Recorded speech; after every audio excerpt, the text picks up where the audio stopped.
Just because you're an AI company doesn't mean you're going to be able to scale at the level you think. And just because you might have traction, which is a big thing in the startup world, especially when you're looking at investments, just because you have maybe 100 to 500 users doesn't mean you're going to be able to maintain that traction for a long period of time. We know that users will download 3 to 5 products of a similar style or a similar solution, test them out and see what might be happening with them, and then eventually stick to one. And that we'll see that longevity. But just because, as you launch, you have 500 users, which maybe in the past was unheard of, it doesn't mean that now you are at the forefront of it. We have to wait and see what that looks like. We have to see what your stickiness is going to be like. Welcome to AI Experience, the podcast that demystifies artificial intelligence. My name is Julian Rodelsberger, and we are going to find out how AI is changing the world. And I'm super happy to welcome Layial El-Hadi. She is the Executive Director of Fintech Cadence, an organization that aims to support startups that are advancing the financial system to serve all Canadians for the better. So today we will talk about fintech, finance, entrepreneurial projects, startups, and of course, artificial intelligence. Thank you for joining me today. How are you, Layial? I'm doing really good, Julian. Thank you for having me here today, and I'm excited to discuss all things fintech. Yeah, absolutely. It's my pleasure. So you spend your days surrounded by startups and investors. But if you had to explain it simply, like what is a fintech today? Yeah, and I think what's really interesting is that definition has shifted over time, or at least since I've been in the fintech sector and ecosystem here in Canada. So the way we define a fintech cadence, fintech is any financial product or service that integrates technology. Now, that could be to a consumer, it can be to a small business, it can be in the back end for a financial institution. And so when you look at, online payment, online banking is usually the easiest way we can start introducing people to the definitions of fintech, but it really is its integration of technology into a financial service or product. Okay, do you mind just maybe giving some examples of fintech? As a Canadian, maybe Wealthsimple would be a well-known fintech. If you think they are fintech, I'm not sure. Yeah, everyone knows. Yeah. Well, simple is usually the easiest one they've to mention to people that would know. I mean, when I'm in a room and people are still new to fintech, if I talk about Wealthsimple, more chances out of not get 75% that will say, yeah, we know Wealthsimple. We have a Wealthsimple account, especially during the era of COVID. I think that they had a huge uptick, especially around the investment side of things. So they've done a brilliant job in terms of talking to consumers, educating consumers. And so they are really well recognized. And I think it's a win for all fintech across Canada. But other examples would be companies like Neo Financial, Coho, Brim Financial. I think one that maybe a lot of consumers don't know, but those who are in the industry are definitely aware of would be Flinks. They were acquired by National Bank a few years ago. I think that the amount has been undisclosed, so we'll just leave it at that. But it's a huge success for them, right? And it's a Montreal-based company that started, and I think they're oftentimes compared to Plaid out of the US. And so that would be another company I would think of as like one of the great successes. And then maybe one last one is Shopify. So oftentimes, and it's really interesting when I was first started in fintech, and as we were learning what that ecosystem really looked like, Shopify was always called an e-commerce platform. So we always said, Shopify doesn't fall under the fintech ecosystem. It's e-commerce. It's separate. And now, of course, I mean, they're incredibly successful. So it's always easy to have successful companies in your portfolio, if I can call it that. But it's now really defined as a fintech, and as it should. It has financial services that are integrated within its product, services, and offerings. It sits on a lot of data that leverages, and then their services, and solutions leverage those data points to help them as well with their financial services. So, all intents and purposes, I would classify them as a fintech. Not only because they're successful, yeah. Yeah, and Shopify is still headquartered in Ottawa, where I live. So That's we're right. always proud of Shopify. There you go, win-win.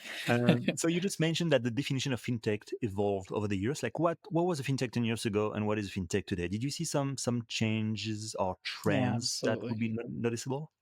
Yeah, it's absolutely, yeah, absolutely. I think when we first started, and I don't say when we first started is when fintech first started. I just say, when fintech cadence first started. I just want to make sure that distinction is clear. Fintech has been, in operations ever since, financial services were a thing. But I think if you look at the modern day fintech, when we first started, we saw fintech as really being defined in that terminology that I mentioned, right? technology integrated into financial service and product, and that often linked and paralleled very neatly and within a box of the financial sector. So if you had wealth, you would have that credit, you would have that payment systems, you would have like a fintech equivalent, insurance that would all classify under fintech.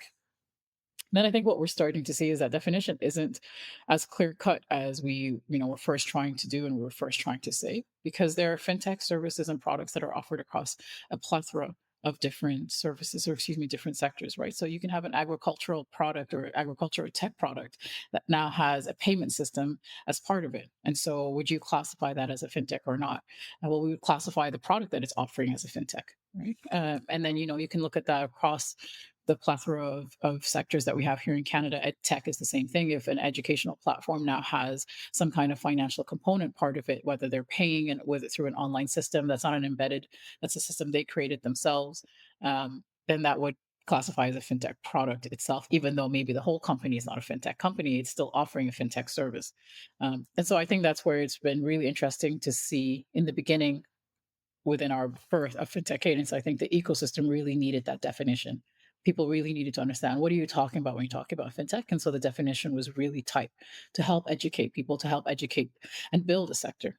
And I think now when we look at it, it's more broader because it just by nature and evolution and growth and development, the sector is now broader. It's not just a mirror to the financial service or sector, it's a mirror to any service that includes financial components. Okay. So we know in November 2022, ChatGPT was released to the general public.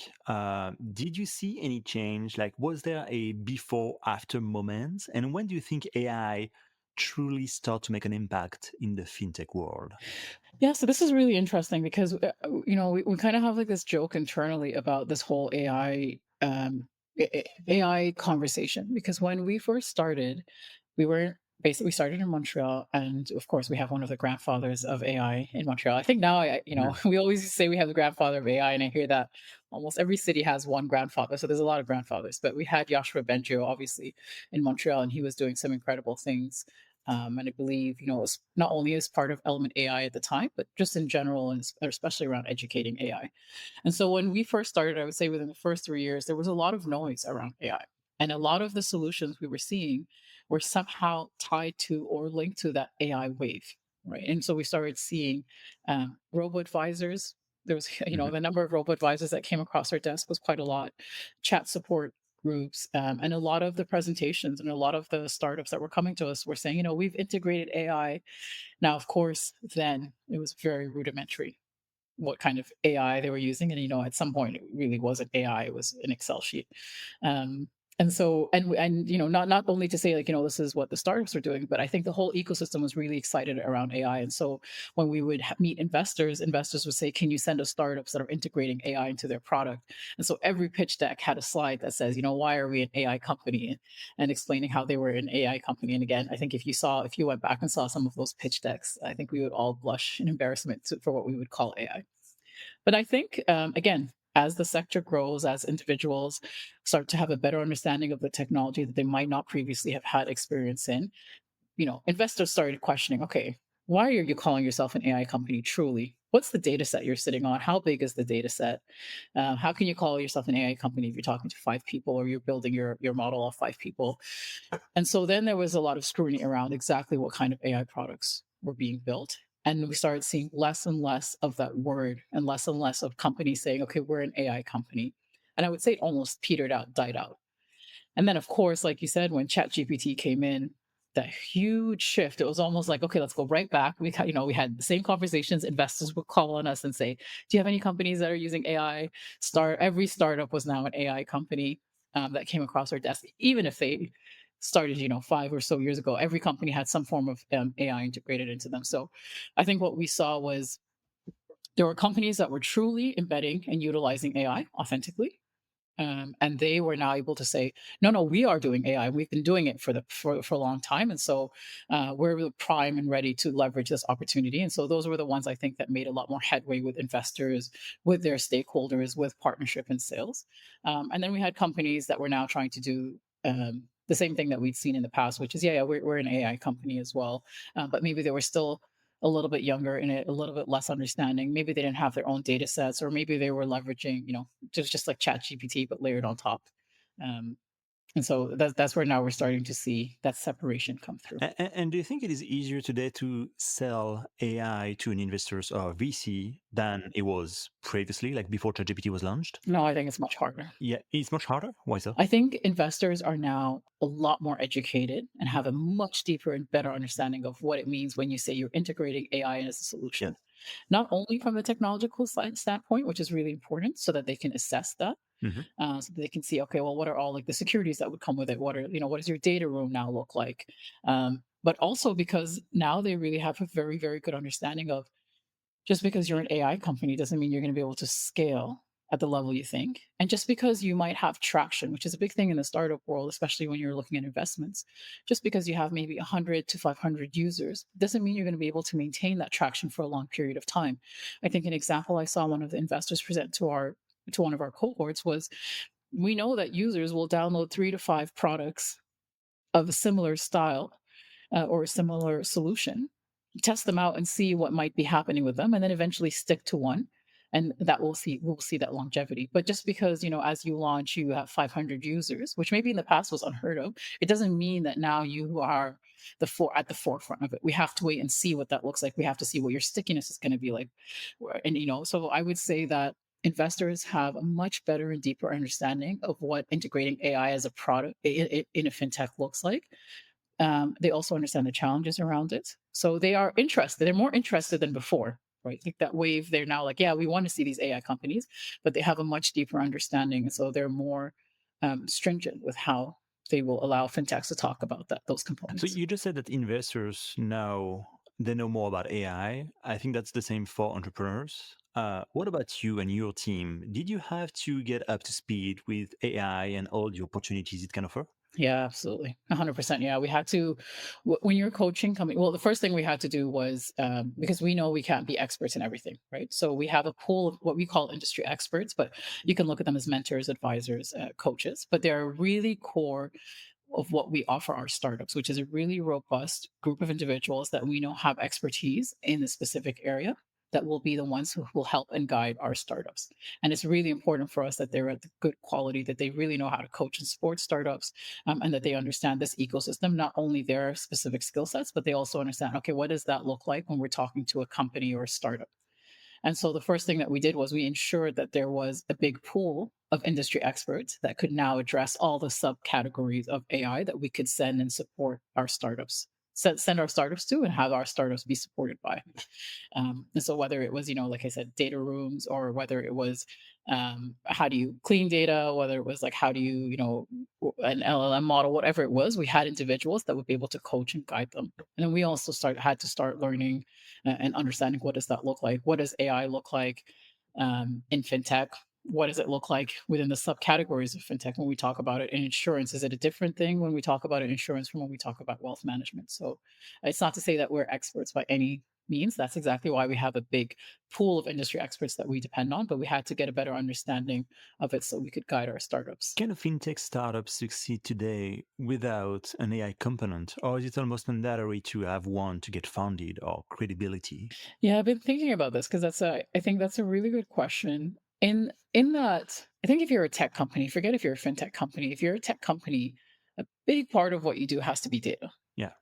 Forget the word AI, Hmm. but if you're really going to be a tech company, there has to be some really clear way of how you are using data, protecting data, leveraging data, then building products on top of it, and growing as a company. So data is a really big part of you as tech company, as a tech company. Again, not even fintech, just a tech company. I'm from Saskatchewan, so I'm really interested to see what's happening in the agricultural sector as well, and how tech is being integrated there. And a lot of the companies that are being involved is that data gathering.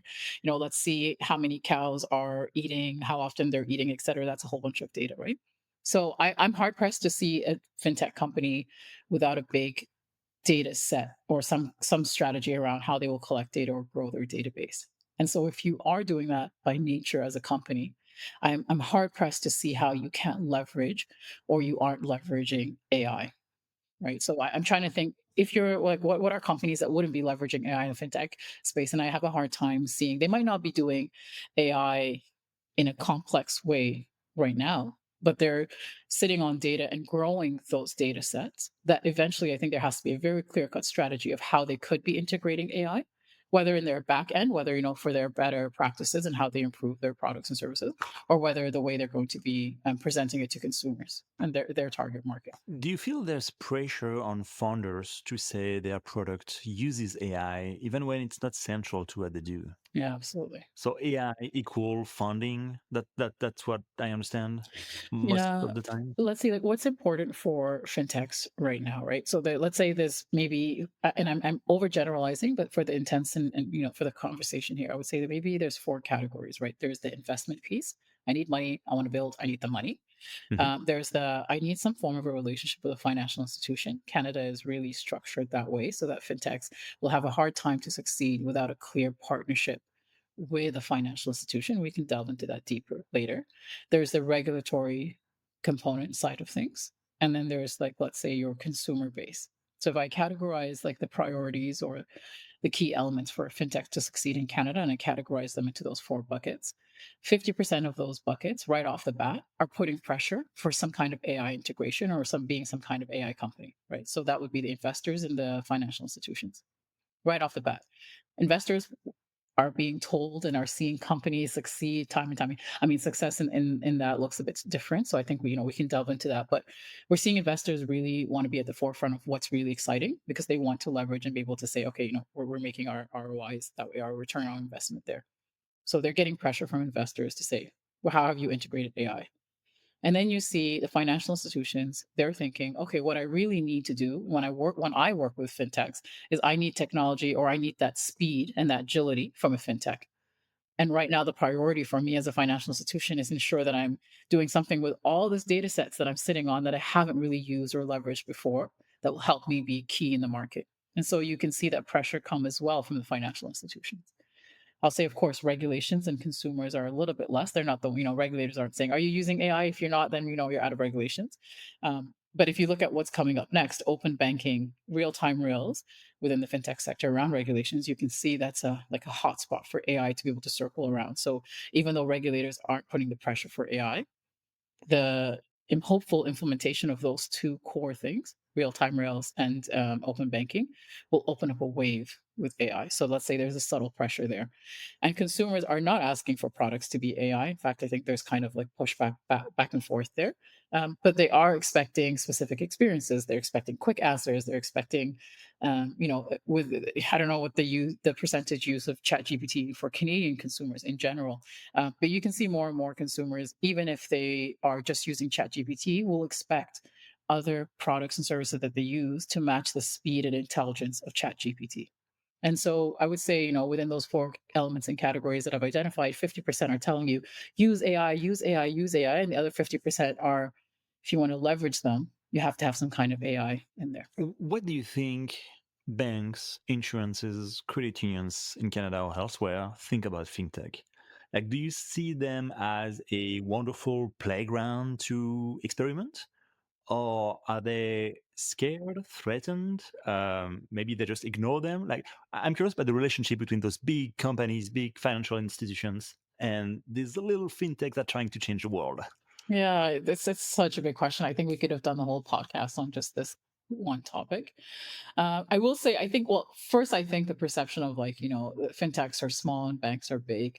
I think that notion is being challenged, right? And I think at the forefront of that notion are companies like Simple, where they're saying, like a lot of your consumers are coming to us or have us as an add-on to the products that you offer, and them being the financial institution. So I think the days of, fintechs are like small and we can put them to the side are I hope, anyways, for the sake of financial institutions, is not the case anymore, right? I think that they're realizing actually this could be a big wave that we can either ride on or get smashed by. Now, I think again, like here, I don't want it to go and evolve into too much of history. I think that for generalization, the financial institutions here in Canada are willing and open to work with fintechs And we've seen that time and time again. Full disclosure, at Fintech Cadence, we are partnered with Scotiabank, we're partnered with TD Bank, we work very closely with National Bank, Royal Bank. So we have relationships with a majority of the large financial institutions, and we work with credit unions as well, and tier two banks, or tier B banks, however you want to call them. Um, and we're seeing that it's not like, when we speak to them, they're not saying, no, we don't want to talk to fintechs, or don't bring me fintechs. In fact, they're like, yeah, we're really excited to see what's on the market. So let's see what's happening. But there's limitations that banks have, and they're very, very tough limitations for even the banks to understand. How can we circumvent those limitations in terms of the regulations, in terms of their own security practices, and in terms of their current legacy system? So if I see a product that I'm really excited by, but you're not matching the security that I need in the bank, then what am I going to do with that? I can't do anything with that. And I think there is, like, this is such a complex problem. In the beginning we thought it was an easy problem. Banks, you want technology, you want speed, you want to be up to date with what consumers are going to be using. Look at these fintechs, and fintechs, you have these solutions, so let's matchmake you. And it was very, very naive of us. It's like, it's so simple. It's like, boom, bam, here we go. We solved the technological problem and we solved everything. That's not how it works, right? Like, there's so many layers of that. It's really expensive to build a startup. If your first three clients, or if you're targeting your first three clients to be banks, it's really expensive. You have to have lawyers, you have to have your licenses, you have to have your certifications. That's expensive for a company that's just starting off. And so I think what you see is then startups are like, okay, well, I can't go to these banks and sell my products, but I might need to do that in order for my company to scale. So then I can go to investors and I can say, look, I've closed one or two banks. My company is really valid. It has a product that's robust. You should be investing in me. And so now you've added another layer. Now it's the investment layer, because there is a cost layer to it. Regulation as well is so complex. And I would say a lot of these founders are coming in and they have either technology experience, or they have the financial institution or the banking experience, but might not necessarily have the regulatory experience. And so now they have to catch up to speed with all of that. And of course, they can hire that out, but then again, that's another extra cost. So I think that, going back to your question, Julian, it's a very difficult relationship. I think fintechs and financial institutions, I'm going to err on the side of positivity and positive intention. I think they all do want to work with each other, but there are so many roadblocks that are making it very difficult for them to be able to do so in a way that we're seeing, in a way that I can tell you, oh yeah, this year 25 fintechs partnered with banks, or I can tell you there's a huge wave. There's definitely anecdotal stories that there are. What we're seeing come out of NA Ventures, out of National Bank as well, is a good example of that. But just to kind of tell you, it's a very fraught relationship. And do you see any trends among the fintech startups that come through Fintech Cadence? Yeah, so I think it changes. I think right now what we're really, the hot things that we're looking at, or that we're coming and seeing in our desk, are like the embedded products. That's a really big thing that we're seeing, whether in lending or in payments. I think we're seeing people trying to, but we're seeing crypto again, which is a big thing. We're seeing quite a few crypto and blockchain companies. I think this week alone, we spoke to 4 blockchain companies, Oh, okay. crypto companies, which is, like, I think it's interesting, because blockchain is a very difficult conversation in Canada. And Oh, wow. I would say more the crypto is a very difficult conversation in Canada. I think blockchain as a technology, there's a bit more leeway and giving there, but crypto in Canada has been very, very difficult. But I think now with stable coin and what we're seeing company, especially as well in Alberta. We have offices in Alberta too, so we're seeing companies out of Alberta really be more crypto focused. So that's another interesting one that we see. Small and medium business focused fintechs as well. We're seeing quite a lot of those things around cash flow, payroll. We're seeing a lot of that as well too. Okay. Are there any specific areas where AI seems to unlock new possibilities? Like, I'm thinking, for example, financial inclusion, or financial literacy, or compliance, or cybersecurity. Like, do you see anything where AI could actually help move things further? Yeah, absolutely. Move things further and create a wave. I would see. So I'm so glad you mentioned financial inclusion, because that would be one area. Financial inclusion, and anything that falls under that, right? Like credit, loans, lending, all of those components. Even geographic financial inclusion. We're seeing, financial services are offered in in different regions, but are they offered to the right, or to all communities? Rather, I should say, not the right, but to all communities.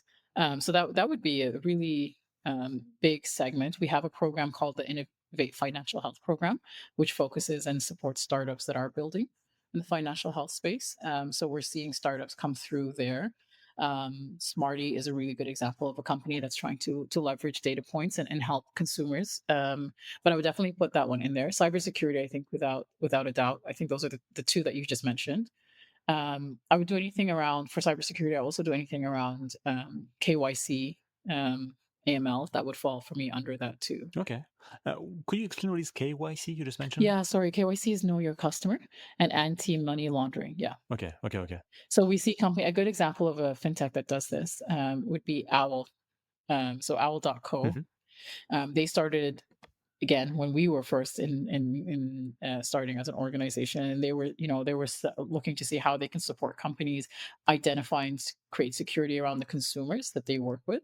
And so they had, I believe at one point, even 25 data points on consumers that was publicly available, so that they can verify a consumer, and so that the company can say, okay, yeah, this is a verified user. There's no fraud happening here. We can verify the data points.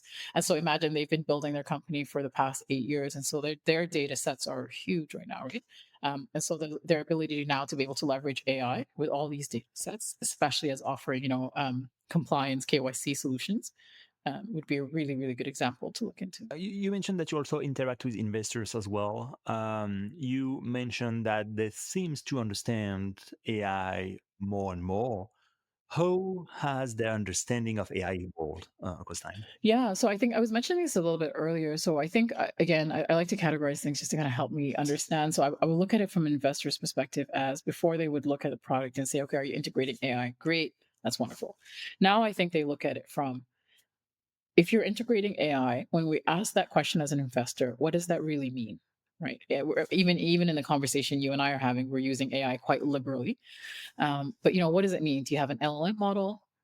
Are how big is your data set? How clean is the data set? Mhm. So I think investors are starting to be able to understand and ask questions around even the definition of AI, right? They can scrutinize you a little bit more. Maybe let's say in that first wave of AI that I mentioned earlier, they weren't necessarily asking at the very beginning, oh, what kind of AI are you doing? Are you doing machine learning? They weren't asking, or what kind of AI?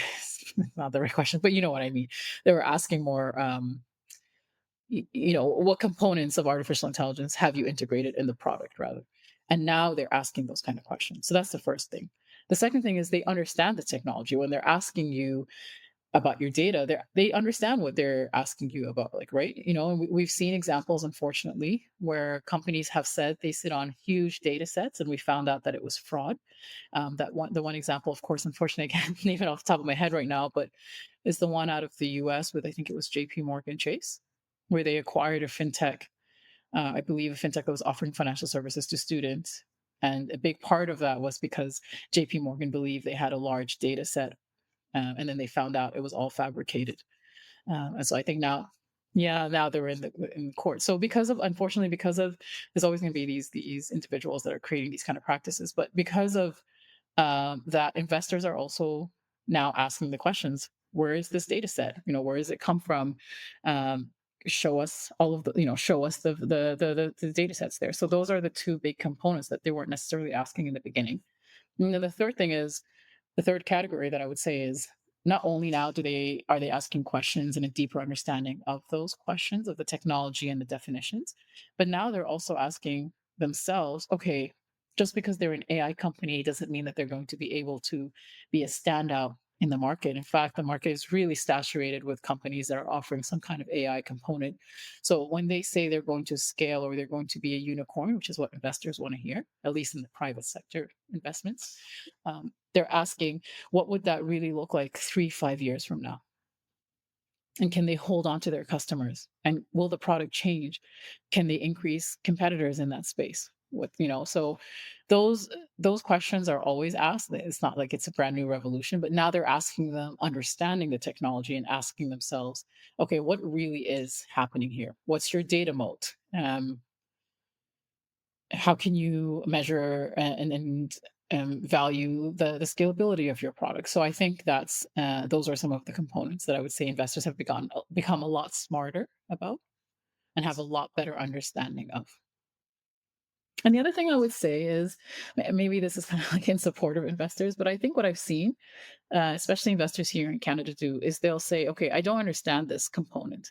So just explain it to me so that I can get a better understanding. And they're more comfortable being the investors that are like, you as a startup, you as a founder, educate me on this so I can really either support you or be able to distinguish whether now is the right time for us to invest in you or maybe that it's later. Okay, I see AI now. It's so broadly available.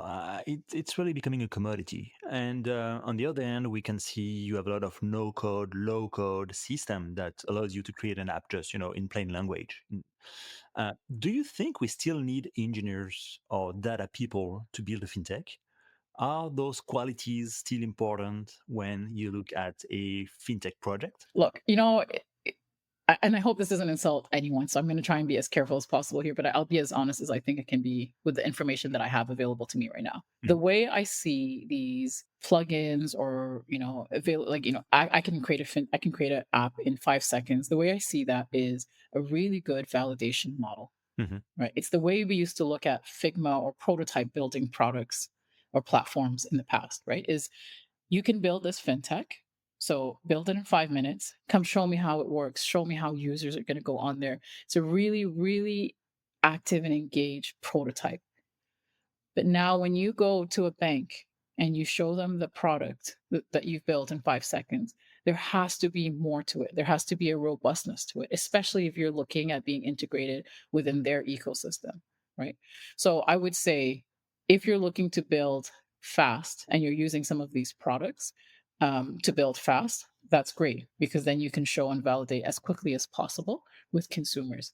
But now, if you're looking at a partnership, if you're looking at investment, you do have to have an engineering team. You have to have robustness behind that. You have to have. I'm not going to invest in you as if you.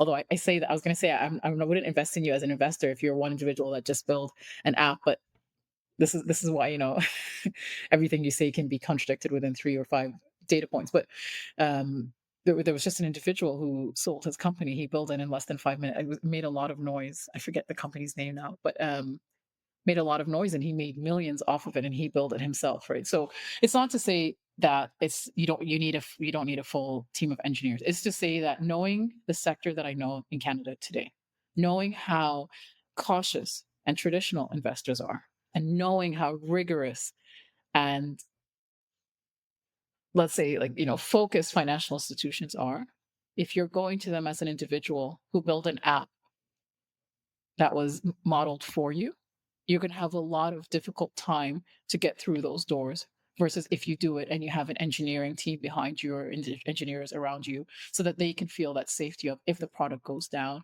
if it's hacked, if we need integration, if we need security around that, they feel like there's an understanding and a security that it's not just one standalone product that was built. Okay. So you was in Montreal, you know the Canadian ecosystem by heart.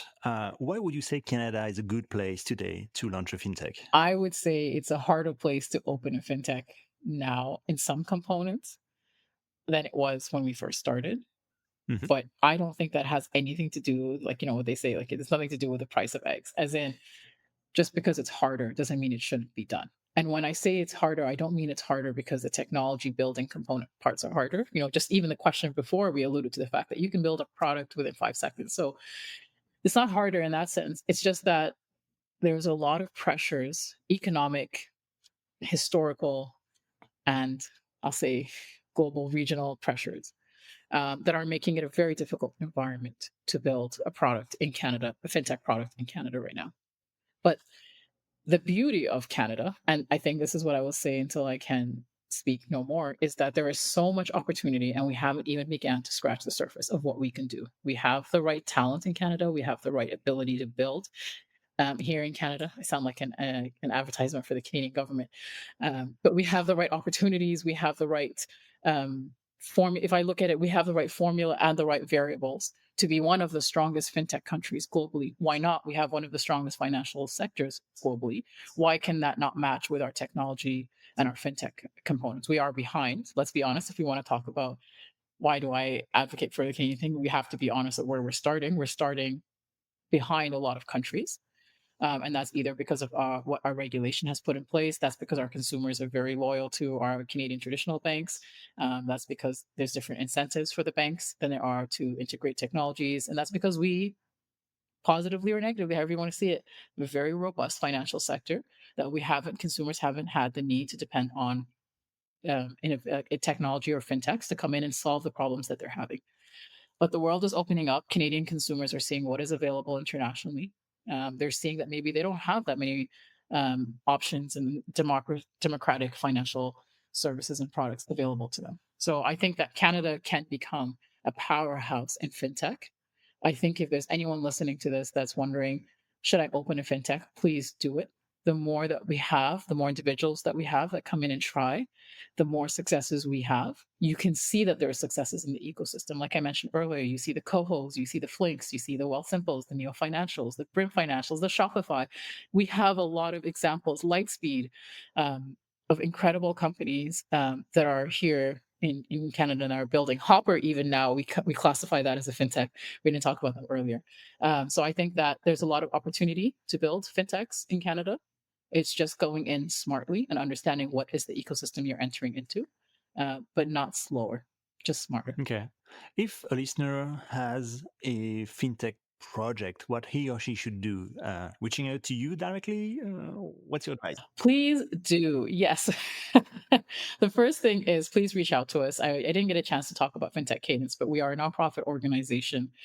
We're Canada's largest fintech incubator. We have offices in Montreal, Calgary, Toronto, and the Atlantic. And I say that not to show, look where we are, but rather to show the impact we have and the reach we have across Canada. And also looking at Vancouver as well right now, and maybe even Ottawa, Julian. I just got an email asking me about an Ottawa expansion this week. So um, I would say please reach out to us or follow us on LinkedIn because there's a lot of information that we provide on LinkedIn. That's not just our events and opportunities that we see, but rather across the ecosystem. And I would say check out some of these events. Canada is notoriously network focused. And so to be able to open doors for you, the better and stronger your network is, the better it is for you as you build your product. So come reach out to us, fintechcadence.com. Check us out, follow us on LinkedIn, and reach out to me. We don't take any shares of your companies, and our services are free. We're supported by the government and by the financial institutions in order to offer our services. So I think if you're a fintech startup, it's a win-win for you to come reach out to us. Perfect. Thank you. Or maybe one last question just for you. Why do you like your job? What do you like it? I love my job, and I love my job because more than anything, I think I really believe in entrepreneurship. And I think that, I mean, not to get too philosophical, but I believe that entrepreneurship can really be the vehicle for wealth creation, no matter what your background is. I think it can be a vehicle for Canada to grow as strong as a country. And now this is where you get like into your economic standpoint. So I believe as well to have a healthy economy in North America, so as in Canada, you need a strong middle class, and nothing has proven to create a strong middle class more than entrepreneurship. And so I truly believe in entrepreneurship. And I'm really excited at what the financial sector can do in the fintech space. We talked about financial inclusion, we talked about democratizing financial services, we talk about really helping Canadians, and that's why it's in our mission statement. We're building fintechs that are helping advance the Canadians for the better. It's a really big part of our DNA. And so then we come to why I really love my job is because I have an opportunity to grow the number of entrepreneurs. I have an opportunity to help their success rate. I have an opportunity to help people build companies here in Canada for Canadians. And I'm really excited to see the talent and work directly with the talent every day that are looking to do that. Plus, it's always fun to fix a big problem. Yeah, agree. Well, thank you so much. So at the end of each episode, the guest answers a question posed by the previous guest. Are you ready? As long as they were kind, yeah. Perfect. So after that, you'll have the opportunity to ask a question for the next guest. So here's your question, courtesy of Peter Moore, who is editor, writer, illustrator, and animator. And we can listen to his question right now. For the next guest, I would ask them what question they wished a podcaster would ask them, but nobody has so far. And now that you've thought of that question, answer it yourself. Thank you, Peter Moore, for that question. Maybe I would have liked to discuss why Canada has a lot of opportunities ahead of it. I think we kind of touched on it before. And so let me answer it, I guess. Thanks again, Peter, for that. Um, the question that I would pose is, what specifically about Canada makes it uniquely positioned to be a fintech powerhouse? And I think I would answer that by saying we have incredible talent. You can see that in our universities. You can see that in our master's and PhD students. You can see that in the quality of entrepreneurs that we produce. I think we see that in immigration coming in as well, right? So I think there was a really cool stat about how many of our top tech founders come from immigrant backgrounds as well. So I think we have an incredible talent pool here. So I think again, like not to keep mentioning them, but Shopify, I believe, Lightspeed, I believe, he comes from an immigrant background too, but a diversity background rather, I should say as well. So that would be one thing. The other thing is there is no reason or nothing that we have in Canada that would not allow us to become a powerhouse in fintech, except for ourselves and the policies that we implement ourselves right now. So I think it's really important for us to look and see what regulations are helping us, what regulations are making it harder. Look and see how do we bring in more capital, ingest more capital into investments, whether that's through creation of funds, whether that's through growing our angel investors, whether that's through bringing in international investors and showing them the talent we have in Canada. So that would be another component side of things. And I would love to see the government get more and more involved in the fintech space and get excited about the value the fintech space is creating for Canada and Canadians in general. So I think those would be the three things. Perfect. Maybe actually I do have one last question for you. If you were to create a fintech, a startup, what would it be? Oh, what would it be? Or I would be rich, let me tell you. Maybe both. um, But I need Yeah, I think about that all the time, Julian. I'm like, am I ready to start my own? Yeah, because I think when you're in the position that we are, we're really, really fortunate in that we have access and have built relationships with all the stakeholders you would need in order to build a fintech, right? If I had a fintech idea tomorrow, I could put myself in front of 5, 10 of the top fintech investors in Canada. I could meet with every single bank in Canada. Again, whether the top banks, the credit unions, you name it. I could be and have support of some of the top developers in the country. So if I had a fintech, if I failed, it would be because of the idea, not because of anything else, because I have the access. Luckily, because we've been building and working very hard on building that over the last 8 or so years. So I tell you what, Julian, the second I have a fintech, you'll be the first one I come and find and let know. Perfect. Thank you so much. So now, what question would you like to pose for the next guest? I want to know for the next guest is especially when it comes to AI, what keeps you up at night? What worries you the most about AI? And if you have a solution, that's great. But if not, that's okay. Perfect. Thank you so much, Layial. It's been an absolute pleasure speaking with you today. Thank you for joining me. Thank you very much, Julian. Really appreciate the conversation. And that wraps up another episode of AI Experience. Thank you for tuning in, and we'll see you next time. Hey, thanks for listening. If you enjoyed the show, don't forget to subscribe on your podcast platform. Your support counts and your comments can really help share this experience with others. You can also visit the website ai-experience.io to find out more. See you soon for a new episode.